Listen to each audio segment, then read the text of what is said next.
Good morning विद्यार्थी मित्रों। आज આપણે એસપીસીસીની અંદર પાર્ટ 2 સ્ટાર્ટ કરવા જઈ રહ્યા છીએ, જેની અંદર ચેપ્ટર નંબર 1 સેક્રેટરીનો અર્થ અને એના પ્રકારો છે। વિદ્યાર્થી મિત્રો, વાત કરું તો ચેપ્ટર નંબર 1 અને આમ જોઈએ તો પાર્ટ 2 આખો બહુ જ પ્રેક્ટિકલ રીતે ગુજરાત બોર્ડે આપણી પાસે સમક્ષ મૂકેલો છે, જેની અંદર કંપની શરૂ કરવા માટેની જેટલી પણ બેઝિક ડિટેલ્સો છે, જેટલી મહત્ત્વની વાતો છે, એ બધી જ બાબતોને એની અંદર એને સંપૂર્ણ રીતે સાંકળી લેવાનો પ્રયત્ન કરેલો છે। જો કોઈ વિદ્યાર્થી CS કે અન્ય માસ્ટર્સ કોમર્સની અંદર ભણવા ઈચ્છતો હોય તો એની માટે આ બધી જ બાબતો જે છે સરળતાથી શીખે અને નોલેજ મેળવે તો કોમર્સ ફિલ્ડમાં હું નથી ધારતો કે માર્કેટમાં એને કોઈ પછાડી શકે। કારણ મહત્ત્વનું એ જ છે કે પાયો અહીંયા આગળ ચેપ્ટર પહેલાં બીજાની અંદર તમને સેક્રેટરી સંદર્ભ મૂકે છે, ત્રીજા ચોથાની અંદર કંપનીના મહત્ત્વના ડોક્યુમેન્ટ્સ જેની અંદર આવેદનપત્ર, નિયમનપત્ર અને વિજ્ઞાપન પત્ર મૂકે છે, અને ત્યાર પછી મૂકવામાં આવે છે કંપનીમાં equity share, preference share, debenture, ઉછીના નાણાં, બોન્ડ, આ તમામ વસ્તુઓ કેવી રીતે બહાર પડે તે જે આજના સમયની અંદર કોર્પોરેટ સેક્ટરમાં ડગલે ને પગલે આવે છે। શબ્દ બોલું છું, ડગલે અને પગલે। જો આ જ લાઇનની અંદર જવું છે ને આ જ લાઇનમાં આપણું કોઈ કરિયર બનાવવું છે તો આપણે ફરજિયાતપણે અત્યારથી મળતી બાબતનું નોલેજ મેળવવું ખૂબ જ જરૂરી બને છે। ઓકે, તો આપણે સ્ટાર્ટ કરવા જઈ રહ્યા છીએ। બાલબંદીનો કક્કો બારાક્ષરી જે મહત્ત્વના હતા, જેથી 1 થી 100 ઘડિયા અને અન્ય સરવાળા બાદબાકીને સાદુરૂપ પરફેક્ટ આવડતું હતું, એ જ રીતે અહીંયા બેઝિક કન્સેપ્ટ સ્ટાર્ટ કરવા જઈ રહ્યા છીએ। ખૂબ ધ્યાન આપજો અને ભવિષ્યમાં ખૂબ સારા કોર્પોરેટ ફેક્ટર અને ઇન્ડસ્ટ્રીયાલિસ્ટ બનો એવી શુભકામનાઓ। ચેપ્ટર 1 સેક્રેટરીનો અર્થ અને પ્રકાર, meaning of, type of secretary, બરાબર। પ્રસ્તાવના: સમગ્ર વિશ્વમાં માનવી સૌથી બુદ્ધિશાળી પ્રાણી છે, સ્વીકારો છો? તો કે હા, પણ જ્યારે ટેસ્ટની વાત આવે, ક્વેશ્ચન આન્સર પાકો કરવાની વાત આવે અને કદાચ કંઈ દાખલો મોઢે ગણવાની વાત આવે ને ત્યારે પહેલો જ શબ્દ આવડે છે, સર યાદ રહેતું નથી। મને તો આજ સુધી આ પ્રશ્નનો આન્સર જ નથી મળ્યો વિદ્યાર્થી મિત્રો। યાદ ન રહેતું હોય તો સ્વાભાવિક છે, તમારું ફેવરિટ પિક્ચર પણ યાદ ન રહેવું જોઈએ, થિયેટર કયું એ પણ યાદ ન રહેવું જોઈએ, કપડાં પહેરવાનું યાદ ન રહેવું જોઈએ, જમવાનું ભૂલાઈ જવું જોઈએ, સાયકલ કે સ્કૂટર ઊંધા ચાલતા હોવા જોઈએ, પણ આવું તો નેવર, ક્યારેય પણ બન્યું નથી।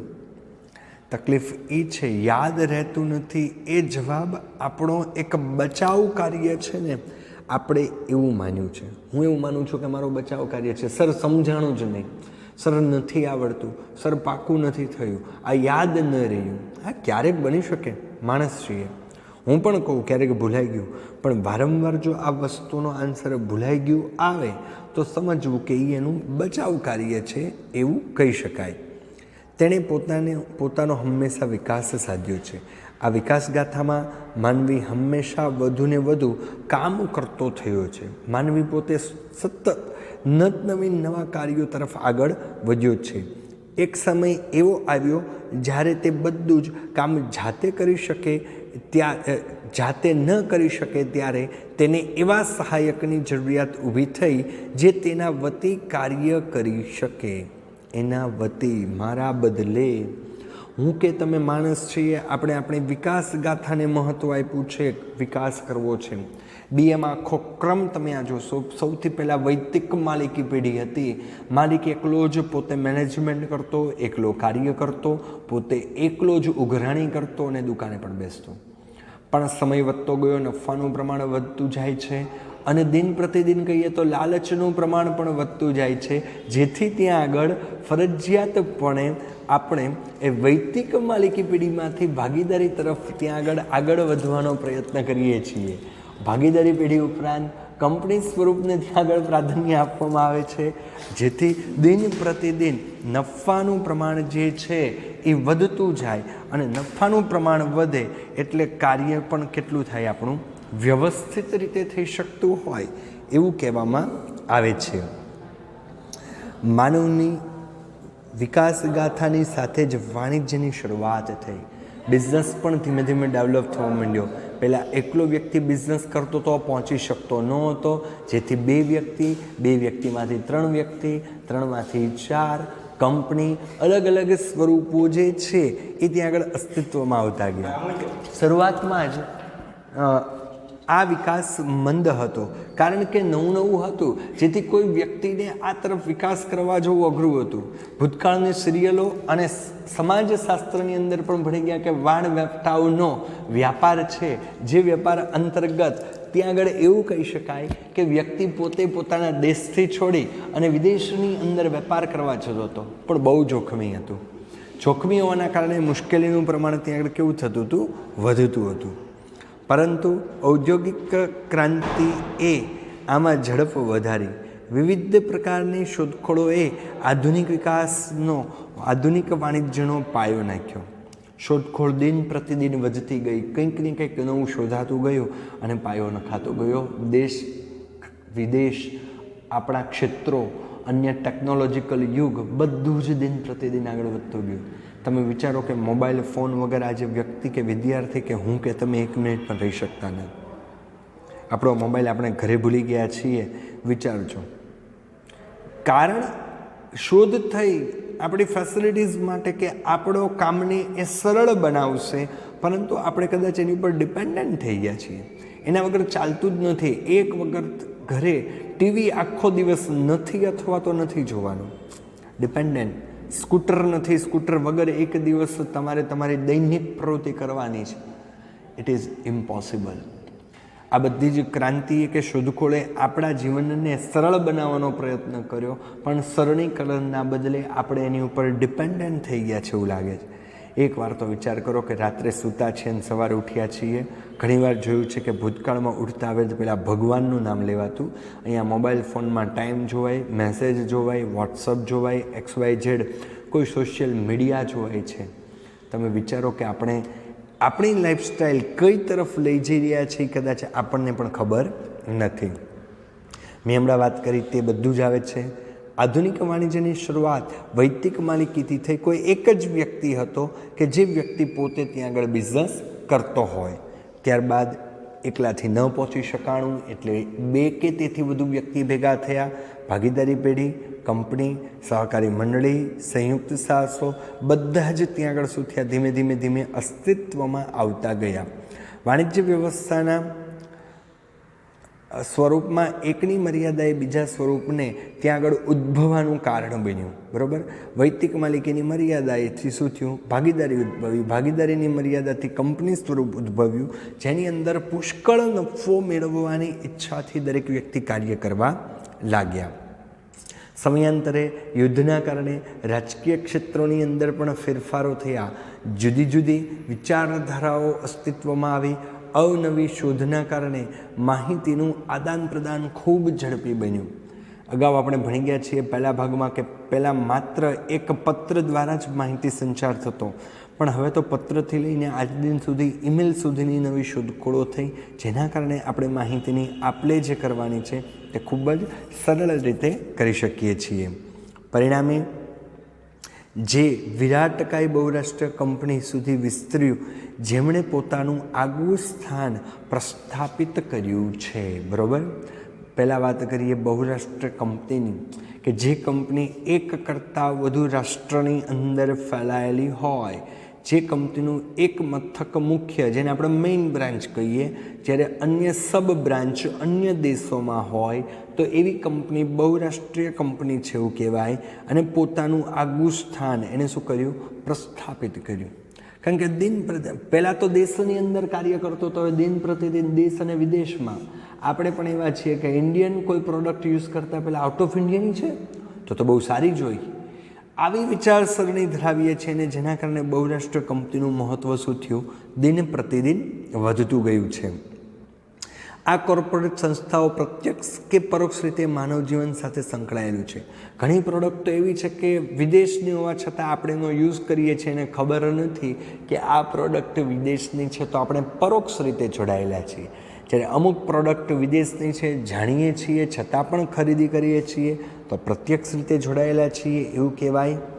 તમે ટૂથપેસ્ટ વાપરતા હો, ચિપ્સ ખાતા હો, કોઈ મોબાઈલ ફોન વાપરતા હો, તો તે કોઈ કંપનીની જ પ્રોડક્ટ હશે અને તમામ કંપનીની જે પ્રોડક્ટો છે એ કઈ કંપનીની પ્રોડક્ટો છે એને ત્યાં આગળ ધ્યાનમાં લેવી જરૂરી બને છે.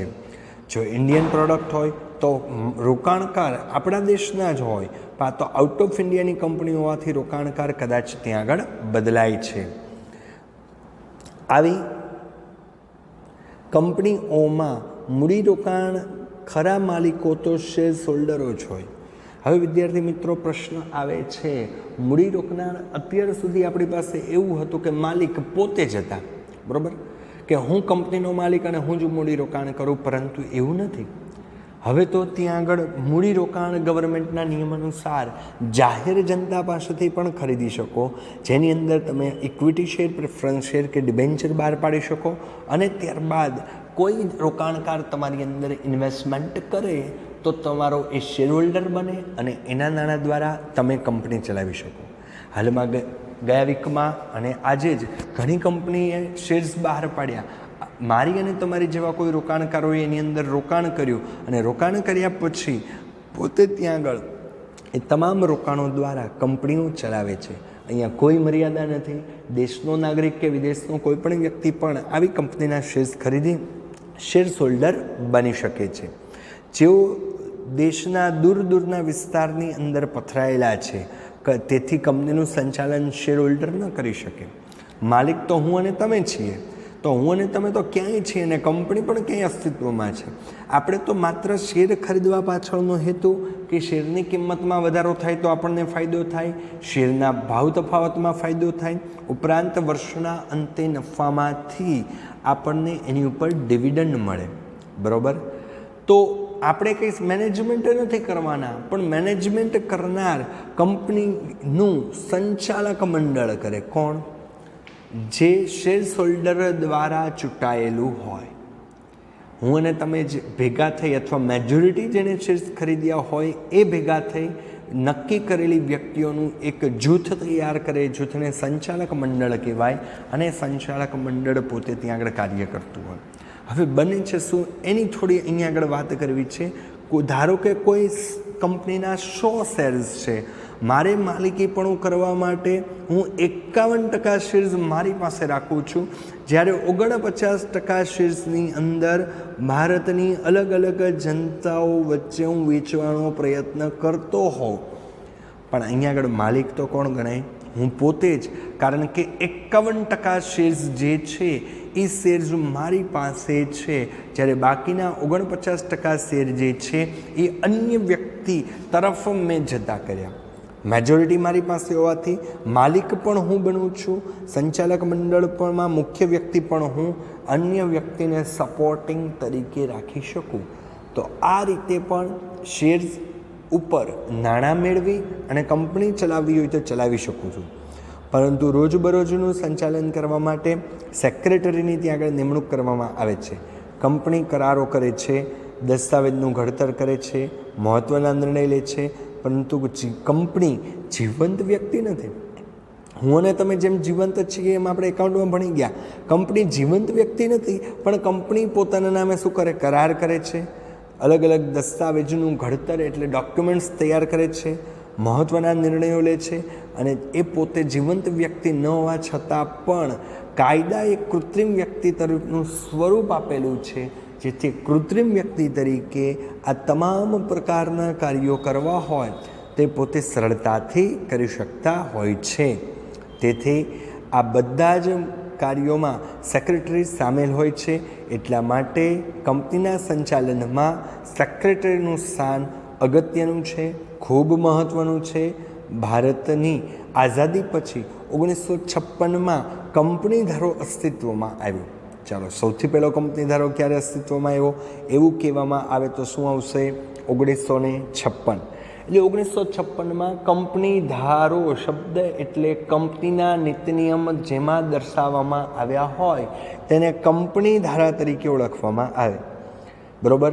એટલે 1956માં દેશમાં કોઈ કંપની કરવી હોય તો તેના નીતિ નિયમ તૈયાર કરવામાં આવ્યા, જેને નામ શું આપવામાં આવ્યું? કંપની ધારો. રેડી? કંપની ધારો તરીકે એને ઓળખવામાં આવે. ઉત્તરોત્તર સમય બદલાતા સુધારા વધારા કરવામાં આવ્યા અને નવો કંપની ધારો ક્યારે અસ્તિત્વમાં આવ્યો 2013માં.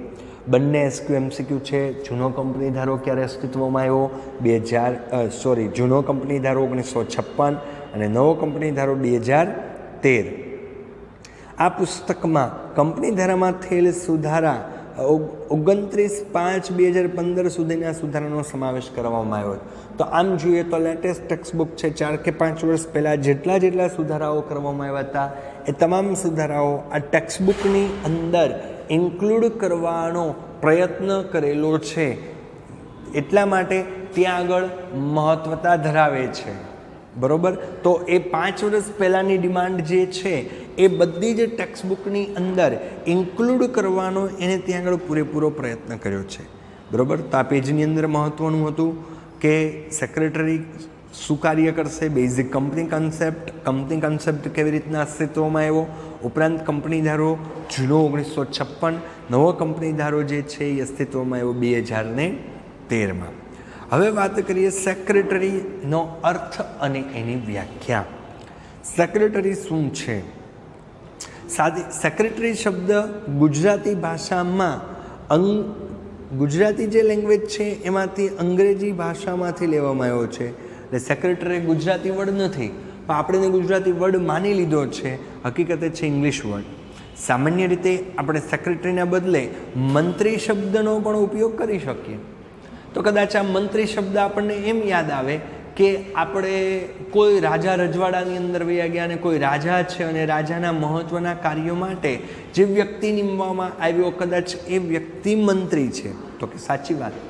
તો સાદી સરળ ભાષામાં સેક્રેટરી પણ એ જ કહેવાય કે કંપની માટેના સોંપાયેલા મહત્ત્વના જે કાર્યો છે એ કાર્યો પર દેખરેખ રાખે, રોજબરોજના કાર્યને તપાસે, તો એ પોતે ત્યાં આગળ શું બને છે?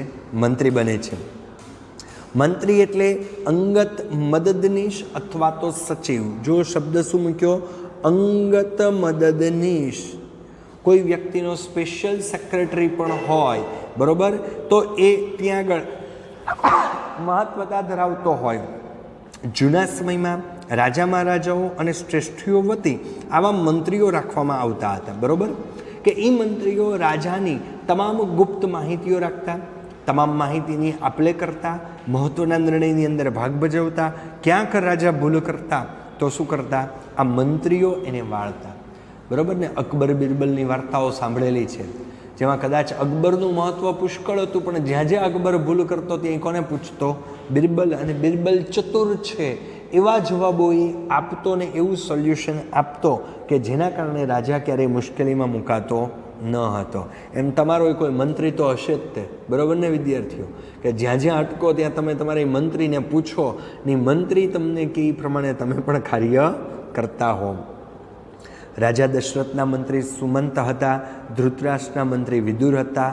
મોગલ સામ્રાજ્યમાં મંત્રીને વજીર કહેવાતા. શબ્દ બદલાય છે, વ્યક્તિનું મહત્ત્વ તો એને જ છે. પછી સેક્રેટરી કયો, મંત્રી કયો કે વજીર કયો, બધું જ સરખું છે. જેમાં બિરબલનો પણ સમાવેશ થઈ જાય. અબુલ ફઝલ વગેરે જાણીતા હતા કે આ બધા જ પોતાના રાજાઓ વતી ખૂબ સારું કાર્ય કરવા માટે તત્પર હતા.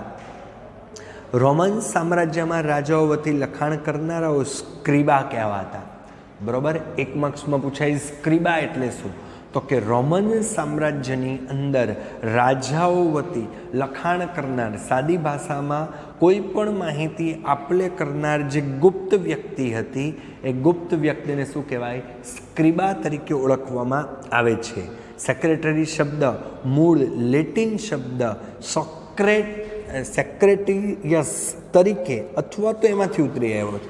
મેઇન વર્ડ જુઓ તો સેક્રેટરીયસ છે, પણ આટલું મોટું બોલી ન શકતા એનો શોર્ટ ફોર્મ કરી અને શું કરી નાખ્યો?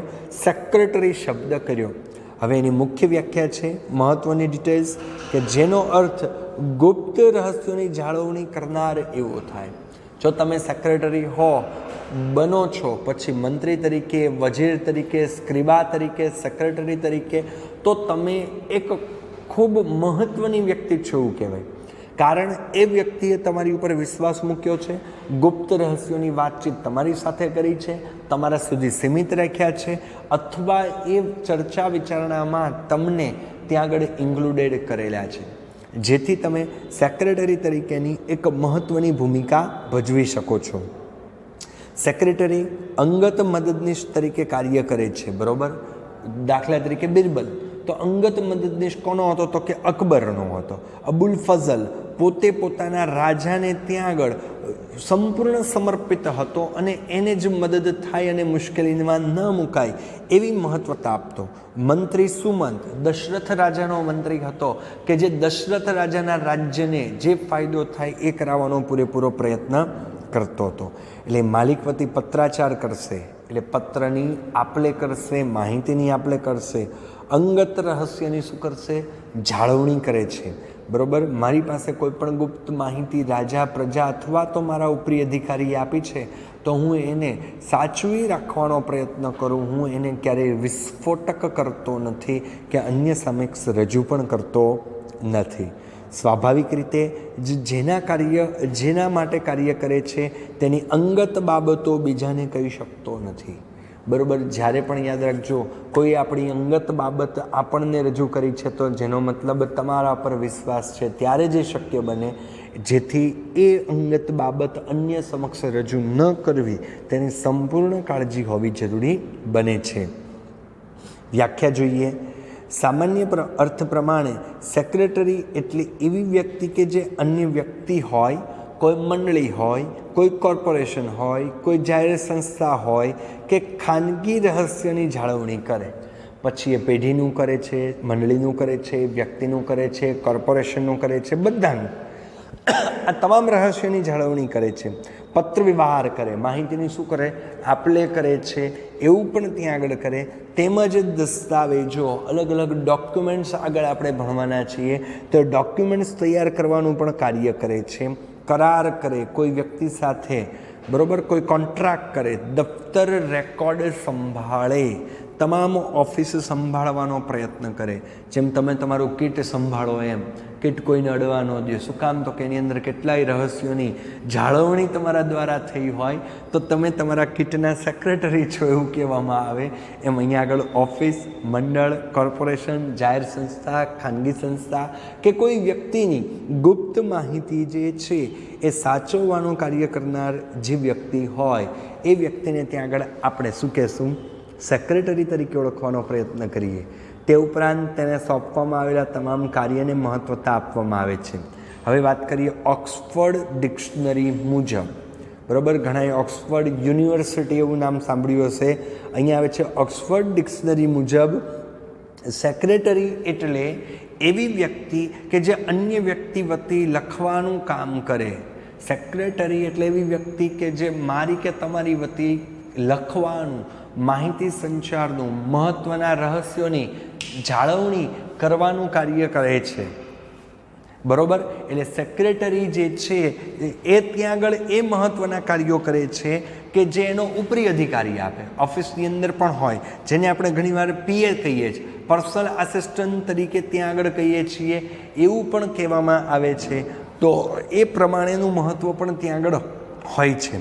તો એટલે હું સાદી ભાષામાં એવું કહી શકું કે એક વ્યક્તિ મુખ્ય અધિકારી તરફથી એ વ્યક્તિ પોતે અન્યને ત્યાં આગળ કાર્ય કરનાર વ્યક્તિ છે. દાખલા તરીકે હું મુખ્ય અધિકારી છું, બધા કાર્યની અંદર પહોંચી શકતો નથી અને પહોંચી ન શકતો હોવાથી હું કોઈ એક વ્યક્તિને ત્યાં આગળ રાખું છું અને એ એક વ્યક્તિ જે છે એ મારો સેક્રેટરી છે એવું ત્યાં આગળ કહેવામાં આવતું હોય તો એની પણ મહત્વતા ત્યાં આગળ વધે. તો સાદી સરળ ભાષાની અંદર આપણે એવું કહી શકીએ છીએ કે મુખ્ય વ્યક્તિના સંદર્ભની અંદર કોઈ વ્યક્તિ પોતાના કાર્ય માટે અન્ય વ્યક્તિની નિમણૂક કરે તો એ પોતે ત્યાં આગળ સેક્રેટરી બને છે. આગળ વધીએ. મહદ અંશે વ્યક્તિ, મંડળી, કોર્પોરેશન કે જાહેર સંસ્થા માટે પત્ર વ્યવહાર કરવામાં, માહિતી રાખવી, વિવિધ પ્રકારના ધંધાકીય વ્યવહાર કરવા માટે તેની નિમણૂક થાય, બરાબર. અલગ અલગ પ્રકારની પેઢી હોય, સંસ્થા હોય, મંડળી હોય, જાહેર સંસ્થા અને હાલમાં તો વ્યક્તિ. હમણાં મેં વાત કરી એમ બરોબર. મુકેશ અંબાણી કે રતન ટાટા પોતાનું કાર્ય બધું નથી કરી શકતા. એને તો માત્ર કાર્ય કરવા માટે અલગ અલગ વ્યક્તિને સોંપણી કરવી પડે અને એ અલગ અલગ વ્યક્તિ કદાચ એનો સેક્રેટરી પીએ તરીકે ઓળખાતો હોય. આમ એ તમામ જાહેર સંસ્થા માટે પત્ર વ્યવહાર કરવા માટે, માહિતી રાખવી કે વિવિધ પ્રકારના ધંધાકીય વ્યવહાર કરવા માટે તેની શું કરવી? નિમણૂક કરવી. બરાબર. સ્પેશિયલ કાર્ય કરવા માટે સ્પેશિયલ વ્યક્તિઓની નિમણૂકો કરવી, એને ત્યાં આગળ સેક્રેટરી તરીકે ઓળખવામાં આવે છે. કંપની ધારા મુજબ કાયદેસરની લાયકાત ધરાવનાર વ્યક્તિ. હવે મહત્ત્વનું આવે છે વિદ્યાર્થી મિત્રો તમારા માટે.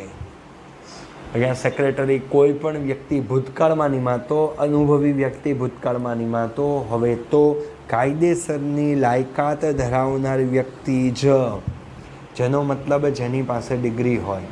જેમ કે તમે CS ની ડિગ્રી મેળવો છો, ચાર્ટર્ડ એકાઉન્ટન્ટ કે CS કંપની સેક્રેટરીની ડિગ્રી ધરાવો તો કોઈ પણ કંપનીની અંદર આ પ્રકારનું ઉચ્ચ પદ ધરાવી શકો. સાદી ભાષામાં એવું લાગે આવું કામ કોણ કરે, પણ માલિક કરતાં પણ મહત્ત્વનું કાર્ય સેક્રેટરીના ભાગે હોય. માલિક પણ પોતે સેક્રેટરી ઉપર ડિપેન્ડન્ટ હોય છે. બરાબર. તો એ સેક્રેટરી દ્વારા કાર્ય થાય એ મહત્ત્વનું છે. કાયદા મુજબ વહીવટી ફરજો, અન્ય તંત્રીય ફરજો બજાવવા માટે નીમવામાં આવે છે. રોજબરોજના વહીવટ, તંત્રીય કાર્ય કરવા માટે જે ફરજો નીમવામાં આવે તે બધી જ ફરજો જે છે એ ત્યાં આગળ ફરજિયાતપણે સેક્રેટરી દ્વારા પૂરી પાડવામાં આવતી હોય છે. ઉપરની વ્યાખ્યા ઉપરથી નીચેની બાબતો તારવી શકાય. જે સેક્રેટરીના શું છે લક્ષણો છે એવું કહેવામાં આવે, જેમાં પહેલું સેક્રેટરી યોગ્ય લાયકાત ધરાવતો હોવો જોઈએ. એટલે અત્યારે સેક્રેટરી પાસે યોગ્ય પ્રકારની ડિગ્રી હોવી જરૂરી છે. જો ડિગ્રી ન હોય તો હાલના સમયની અંદર CS તરીકેની કામગીરી સંપૂર્ણ રીતે પ્રાપ્ત થઈ શકતી નથી. જેના વતી સેકન્ડ કાર્ય કરે છે તેની અંગત બાબતો રહસ્યો જાણે છે અને તેને ગુપ્ત પણ રાખે છે. હું કોઈ પેઢી વતી, એકમ વતી, સંસ્થા વતી કે કોઈ વ્યક્તિ વતી જો કાર્ય કરતો હોઉં તો તેની અંગત બાબતો, અંગત રહસ્યો એ બધાને ગુપ્ત રાખવાનું કાર્ય મારા દ્વારા થતું હોય તો હું સેક્રેટરી છું એવું કહેવામાં આવે. ત્રીજું, તેને જે કાર્ય સોંપવામાં આવે છે તે કાર્ય કરે. બરાબર. ઘણી વખત સંપૂર્ણ કામ સોંપાય, ઘણી વખત નિશ્ચિત કાર્ય સોંપાય, નિશ્ચિત વિભાગનું કાર્ય સોંપાય. ટૂંકમાં એવું કહી શકાય કે જે કાર્ય સોંપવામાં આવે તે કાર્ય જે છે એ સેક્રેટરી દ્વારા કરવામાં આવે છે. ચોથું, તેની પાસે કોઈ પણ પ્રકારની સત્તા હોતી નથી. કેમ એવું કીધું? સેક્રેટરી પાસે કોઈ પણ પ્રકારની સત્તા હોતી નથી, તેને સત્તા આપવામાં આવે. દાખલા તરીકે સેક્રેટરી નિમી દીધો, નિશ્ચિત રોજબરોજના કાર્ય કંઈ પણ દીધા, પરંતુ જ્યારે મહત્ત્વના કાર્યો કરવામાં આવે ત્યારે એ કાર્ય કરવા માટેની સત્તા સોંપાય. જેમ કે રોજ સવારે ઉઠીને મમ્મીએ શું કામ કરવું, પપ્પાએ શું કરવું, ભાઈએ શું કરવું, બેને શું કરવું એ નિશ્ચિત જ છે. પણ માનો કે 5 દિવસ આપણા ઘરે ગેસ્ટ આવવાના છે તો એ સમયે દરેક અલગ અલગ વ્યક્તિને અલગ અલગ કામ માટેની સોંપણી થાય. તે સત્તા સોંપાય અને 5 દિવસ કામ થાય. મહેમાન આવીને કેવા વખાણ કરે કે ઓહો તમારો છોકરો તો કેટલો ડાયો, તમારી છોકરી તો કેટલી ડાય, અને તમે લોકો મનમાં કહો મહિનો રોકાવો તો તમને ખબર પડે. બરાબર છે ને? પરંતુ એટલા સમય પૂરતી તમને સ્પેશિયલ કામગીરી સોંપવામાં આવેલી છે એવું કહી શકાય. એટલા માટે તમને સેક્રેટરીને જે કાર્ય સોંપવામાં આવે એ જ કાર્ય ત્યાં આગળ કરવામાં આવે. પાંચમું, સેક્રેટરી દસ્તાવેજો ઘડવામાં, કરારો કરવામાં મદદરૂપ થાય. દસ્તાવેજ એટલે અલગ અલગ પ્રકારના ડોક્યુમેન્ટ્સ એના દ્વારા ઘડવામાં આવે છે. કરારો કરવામાં આવે એટલે કે એગ્રીમેન્ટ કરવામાં આવે. માલિક વતી એને પત્ર વ્યવહાર કરવાનો છે. દસ્તાવેજ અને કરાર યોગ્ય રીતે એને શું કરવાનો છે? સાચવવાનો છે. આ તમામ પ્રકારનું કાર્ય કોના માથે આવે છે? તો કે સેક્રેટરીના માથે કરવામાં આવતું હોય છે. ડોક્યુમેન્ટ ઘડવામાં મુખ્ય માલિક એકમ પેઢી સંસ્થાને નોલેજ નથી, પણ એ બધું જ નોલેજ સેક્રેટરી પાસે છે. કારણ કે સેક્રેટરી તમારી જેમ 11 કોમર્સ અને 12 કોમર્સ ખૂબ સારું ભણ્યો હોય અને CS ની ડિગ્રી સુધી પહોંચ્યો હોય, પછી કયો ડોક્યુમેન્ટ તૈયાર કરતા આવડે કે ન આવડે? તો કે 100% આવડે છે, તો એની ત્યાં આગળ જાળવણી કરવામાં આવે છે. ત્યારબાદ સેક્રેટરી તરીકે જીવંત વ્યક્તિની જે નિમણૂક થાય, તો તમને એવો વિચાર આવે જીવંત એટલે હું અને તમે, પણ મરી ગયેલાની નહીં, એમ તો કે નહીં. અહીંયા જીવંત એટલે કાયદાની દ્રષ્ટિએ જીવંત વ્યક્તિની વાત છે. કાયદાની દ્રષ્ટિએ હું જીવંત છું, તમે નથી. કેમ? તો કે મને 18 વર્ષ કરતાં ઉપર છે તો હું તમામ પ્રકારના કાર્યોને કોન્ટ્રાક્ટ કરી શકું, તમે કાર્યને કોન્ટ્રાક્ટ કરી શકતા નથી, એટલે તમે કાયદાની દ્રષ્ટિએ જીવંત નથી, આમ તો જીવંત છો જ. બરાબર? તો કાયદાની દ્રષ્ટિએ 18 વર્ષ કરતાં ઉપરની કોઈ પણ વ્યક્તિ હોય એ જ પોતે સેક્રેટરી તરીકે નિમણૂક થાય. ગૂગલની અંદર શોધનાર, પછી આઈ થિંક એમેઝોન કે ફ્લિપકાર્ટ શોધનાર મુખ્ય વ્યક્તિ ખાલી 21 કે 22 વર્ષનો જ હતો. હાલમાં ભાવનગરની અંદર પણ PSI તરીકેની જેની ભરતી થઈ છે નાની ઉંમરનો જ છે, પણ એની ઉંમર 18 વર્ષ કરતાં વધુ હોવી જોઈએ. પણ એની પ્રિપરેશન જો પહેલેથી કરવામાં આવે તો એ ત્યાં આગળ નિશ્ચિત નાની વયે ખૂબ સારું પ્રભુત્વ કરી શકે, આવી ત્યાં આગળ નિર્ણાયક મત છે, આવો એક એક્સપિરિયન્સ છે, અને જેના કારણે તમે પણ તમારી પ્રગતિ કદાચ 11 કોમર્સથી જ સ્ટાર્ટ કરી શકતા હો છો. જીવંત વ્યક્તિમાં બધા જ આવે, મુખ્ય 3 વ્યક્તિનો સમાવેશ થતો નથી, જેમાં સગીર જે 18 વર્ષ કરતાં નીચેના હોય, અસ્થિર મગજ કે જેનું માનસિક સંતુલન યોગ્ય ન હોય, અને નાદાર જેનો મિલકત કરતાં દેવાનું પ્રમાણ વધ્યું હોય અને કોર્ટે હવે તેની પાસે મિલકત એટલે કે નાણાં ઉઘરાવવાની ના પાડી હોય. નાદાર જાહેર થયેલી વ્યક્તિ કાયદાની દ્રષ્ટિએ કોઈ પણ કરાર કરી શકતી નથી. તો આમ આ 6 મુદ્દા અંતર્ગત કાર્ય કરવામાં આવે. યાદ હોય તો મેં આવી અંડરલાઈનો કરી હતી, જે મુખ્ય વર્ડ છે જેના ઉપરથી તમે સેન્ટેન્સ બનાવી અને લક્ષણો લખી શકો છો. અત્યાર સુધી જેમ આખા સેન્ટેન્સો યાદ રાખતા એવી કદાચ રાખવાની જરૂરિયાત નથી. ક્લિયર? બેઝ કન્સેપ્ટ ક્લિયર છે કે જેની અંદર આપણે સેક્રેટરીની બેઝિક માહિતી જોઈ, અર્થ, વ્યાખ્યાઓ ઉદાહરણ દ્વારા જોયા અને એના લક્ષણોને જોવાનો પ્રયત્ન કર્યો. આગળ વધીએ. સેક્રેટરીના વિવિધ પ્રકારો. આપણે અગાઉ જોઈ ગયા તેમ શરૂઆતમાં આ શબ્દનો ઉપયોગ રાજકર્તાઓ પોતાના અંગત પત્ર વ્યવહાર કરતા અધિકારી માટે કરતા. મેજોરિટી સેક્રેટરી શબ્દ રાજકારણમાં હતો. નાયક પિક્ચર જોયું હોય તો પરેશ રાવળની ભૂમિકા સેક્રેટરી છે. અમરીશ પુરી જ્યારે ઉચ્ચ પદાધિકારી તરીકે હતો તો એનું કાર્ય હતું કે પરેશ રાવળ એ જે કંઈ પ્રમાણે કામ કરે. પણ એક દિવસ માટે અનિલ કપૂર CM બને છે ત્યારે અનિલ કપૂર કેમ જ કરવું પડે, તો સેક્રેટરી પરેશ રાવળનું મહત્ત્વ CMનો સેક્રેટરી હતો અને CM કેમ જ થાય એટલે ત્યાં પિક્ચરમાં યાદ હોય તો કમેન્ટ કરે છે એક નીલી શર્ટ પાર્સલ, અને કમેન્ટ જાહેર કરે છે. તો આમ વ્યક્તિનો ઉચ્ચ પદાધિકારનો પણ અલગ અલગ સેક્રેટરી હોય. પરંતુ જેમ જેમ સમાજનો વિસ્તાર થતો ગયો, વાણિજ્યનો વિકાસ થતો ગયો, તેમ તેમ આનો વ્યાપ વધતો ગયો. આનો એટલે કોનો? સેક્રેટરીનો. સાદી ભાષામાં કહો, હું મારું કામ પહોંચી શકતો નથી, બધા જ કાર્ય માટે હું સમય આપી શકતો નથી, એવા માટે નિશ્ચિત કાર્યની સોંપણી માટે હું એક અંગત વ્યક્તિની નિમણૂક કરું છું. એ અંગત વ્યક્તિ કોણ? તો કે સેક્રેટરી. સેક્રેટરી શબ્દ વિશાળ અર્થમાં વપરાય છે. વર્તમાન સમયમાં નેતા, અભિનેતા, પ્રધાનો, બિઝનેસમેન સેક્રેટરી રાખે. બરાબર ને? કદાચ તમને ખ્યાલ છે સલમાન ખાનના એક બોડીગાર્ડ એટલે એક સેક્રેટરીનો પગાર 1 મહિને 1 લાખ રૂપિયા છે. તો આપણને એમ થાય કે આપણે એમ સેક્રેટરી બની જઈએ કેવું સારું, લાખ રૂપિયા મળે. પણ એવું નથી. એનું કાર્ય, એની બોડી, એની સેફટી, એની સુરક્ષા, એ બધું એને જ ખ્યાલ હોય. એમ નેતા, અભિનેતા, પ્રધાનો, બિઝનેસમેનો બધા જ પોતે શું કરે? સેક્રેટરીઓ રાખે છે, અને સેક્રેટરી પાસે જ સંપૂર્ણ ડિટેલ્સ હોય, માહિતી હોય અને એ કાર્ય કરાવે છે. સમાજમાં વિવિધ પ્રવૃત્તિઓ કરતા સહકારી મંડળો હોય, મજૂર સંઘ હોય, કોઈ ક્રિકેટ બોર્ડ હોય, વેપારી મંડળ, કોઈ સરકારી નિગમ, કોઈ સરકારી ખાતા વગેરેમાં સેક્રેટરીનું સ્થાન કેવું બન્યું છે? અનિવાર્ય.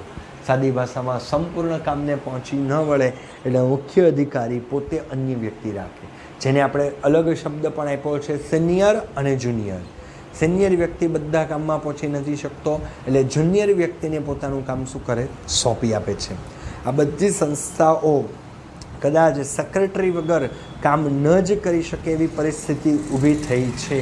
કારણ બધાનો કાર્ય બોજ એટલો છે કે પોતે એકલા પહોંચી નથી શકતા, એટલા માટે પોતાનું કાર્ય પૂર્ણ કરવા માટે સેક્રેટરીની નિમણૂક કરવી જરૂરી છે. આમ તો વડાપ્રધાનને હિન્દીમાં પ્રધાનમંત્રી જ કહેવામાં આવે છે. રાજ્યના શાસકને મુખ્યમંત્રી કહેવામાં આવે. આમ ઉપરની વિગતો પરથી સેક્રેટરીના પ્રકારો આગળ દર્શાવ્યા મુજબ કહી શકાય. આમ અલગ અલગ નામ છે, પરંતુ કાર્ય તો એક જ છે. મુખ્ય વ્યક્તિને મદદ કરવી, ગુપ્ત રહસ્યોની જાળવણી કરવી, દફતર રેકોર્ડ સંભાળવા, દસ્તાવેજો ઘડવામાં મદદ કરવી, કરારો કરવા, આવા મહત્ત્વના કાર્ય માટે જે વ્યક્તિની નિમણૂક કરવામાં આવે એ વ્યક્તિ શું છે? સેક્રેટરી છે એવું કહેવામાં આવે. નેક્સ્ટ લેક્ચરની અંદર સેક્રેટરીના પ્રકારોમાં આપણે આગળ વધશું. Thank you very much. God bless you. Good bye.